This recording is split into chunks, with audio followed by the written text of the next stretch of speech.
Vous écoutez La Voix de l'Espérance, une émission qui vous apporte paix, joie, confiance et espérance.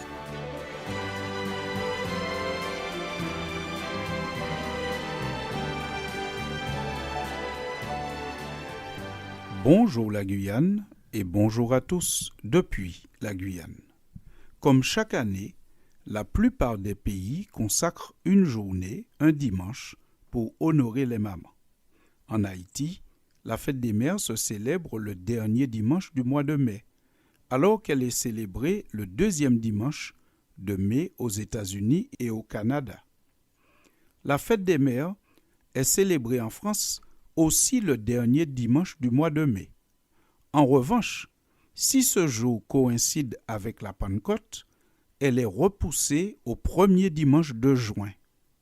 C'est pourquoi cette année, la fête des mères aura lieu le dimanche 4 juin 2023, puisque la Pentecôte est célébrée en ce dernier week-end du mois de mai. La Pentecôte vient du mot grec Pentecosté, qui signifie 50e. C'est pour cela qu'elle est célébrée 50 jours après Pâques. Jésus avait annoncé à ses disciples le jour de son ascension. Rappelez-vous, nous avons parlé de l'ascension dans l'édition précédente, qu'il recevrait le Saint-Esprit qui leur permettrait de témoigner et d'attester efficacement du ministère de Jésus. Il pourrait témoigner de l'incarnation du Christ, de son ministère, de son amour, de sa mort, de sa résurrection, de son ascension et surtout de la promesse de son retour, et cela à Jérusalem, dans toute la Judée et jusqu'aux extrémités de la terre. C'est ce qui s'est fait puisqu'aujourd'hui le christianisme est connu aux quatre coins du monde. Voici comment s'est passé le don du Saint-Esprit au jour de la Pentecôte. Nous lisons dans le livre des Actes au chapitre 2 à partir du verset 1er. Le jour de la Pentecôte, ils étaient tous ensemble dans le même lieu. Tout à coup, il vint du ciel un bruit comme celui d'un vent impétueux et il remplit toute la maison où ils étaient assis. Des langues semblables à des langues de feu leur apparurent, séparées les unes des autres, et se posèrent sur chacun d'eux.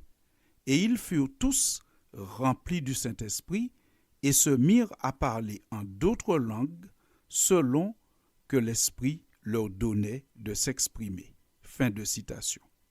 Nous avons donc bien compris que le don du Saint-Esprit se déroule lors de la Pentecôte, ce qui signifie que la Pentecôte, en tant que fête religieuse, existait déjà.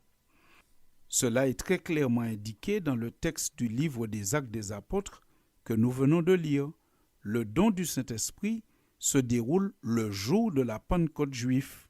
Or, dans la tradition juive, c'est pendant cette fête qu'on célèbre le don des tables de la loi sur lesquelles Dieu a inscrit de son droit les 10 commandements au mont Sinaï après avoir libéré son peuple de l'esclavage d'Égypte. Le fait que le don du Saint-Esprit intervienne à la Pentecôte est un formidable message pour tous ceux qui veulent faire ce qui est bien. La Pentecôte, c'est une fête qui nous dit qu'on n'est pas condamné au mal. On n'est pas condamné à mal faire. On n'est pas condamné à faire selon nos pulsions naturelles qui ne nous poussent pas toujours à faire ce qui est bien. Parce que à la Pentecôte, il y a 2 événements. Il y a d'abord le don des 10 commandements par Dieu et il y a aussi par Dieu le don du Saint-Esprit. Les 2 fêtes ne se contredisent pas, mais se complètent parce qu'elles se passent le même jour.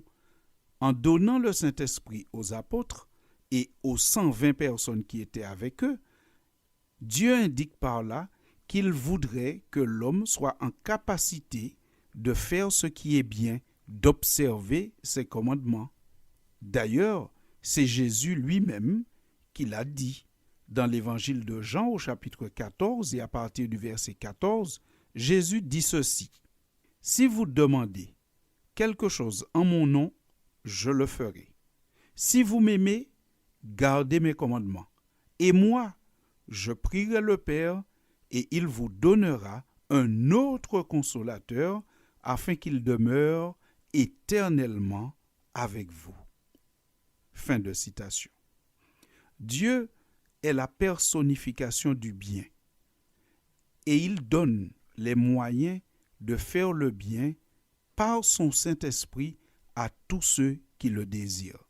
Je le répète une autre fois, la Pentecôte, c'est un formidable message. C'est un message que Dieu donne pour dire à l'humanité: vous n'êtes pas condamnés au mal, vous n'êtes pas condamnés à faire le mal sans pouvoir rien changer à votre situation. Lorsque les apôtres reçoivent le Saint-Esprit, on peut observer chez eux, d'après le récit biblique, une transformation radicale. Eux qui avaient tellement peur de la mort, tellement peur de la souffrance, qu'ils avaient tous abandonné Jésus au moment de son arrestation, même Pierre allant jusqu'à le renier en jurant « Je ne connais pas cet homme », ils ont été transformés, puisqu'après, ils ne fuyaient plus lorsqu'on les menaçait à cause de leur foi. Ils répondaient avec sincérité et avec courage. Il vaut mieux obéir à Dieu plutôt qu'aux hommes. Ils étaient prêts à subir la torture, la mort, mais ils n'étaient plus disposés à renier leur foi. Ce qui signifie que lorsque le Saint-Esprit entre dans un être humain, il le transforme. De la lâcheté, il passe au courage. Nous pouvons aussi noter que les disciples, même lorsque Jésus leur parlait de sa mort prochaine, ils étaient préoccupés par une chose: lequel d'entre nous devrait être estimé le plus grand? Vous pouvez lire ce débat entre les apôtres dans l'évangile de Luc au chapitre 22 et au verset 24. Tandis que lorsqu'ils ont reçu le Saint-Esprit, un seul intérêt prévalait. Un seul sujet d'émulation éclipsait tous les autres. Ils n'avaient à la tête qu'un sujet: refléter le caractère du Christ, travailler à l'édification de son royaume. Les apôtres, d'ailleurs, rendaient avec beaucoup de force témoignage de la résurrection du Seigneur Jésus, et une grande grâce reposait sur eux. Ils mettaient désormais tout en commun. Il n'y avait plus de rivalité entre eux. Et si c'était ça, la solution pour transformer cette société où il y a tant de rivalité, tant de disputes, tant de mal, tant de crimes, et si c'était que les hommes se tournent vers Dieu et lui réclament le don du Saint-Esprit? Pourquoi ne pas y penser et y travailler? Sur ce, chers auditeurs, je vous dis merci pour votre écoute et à très bientôt. Il n'y a plus de condamnation, plus de condamnation. Jésus-Christ a payé ma rançon. C'était La Voix de l'Espérance, une émission préparée par l'Église adventiste du 7e jour. Si vous désirez avoir une copie de la causerie d'aujourd'hui, demandez-la. Elle vous sera donnée gracieusement.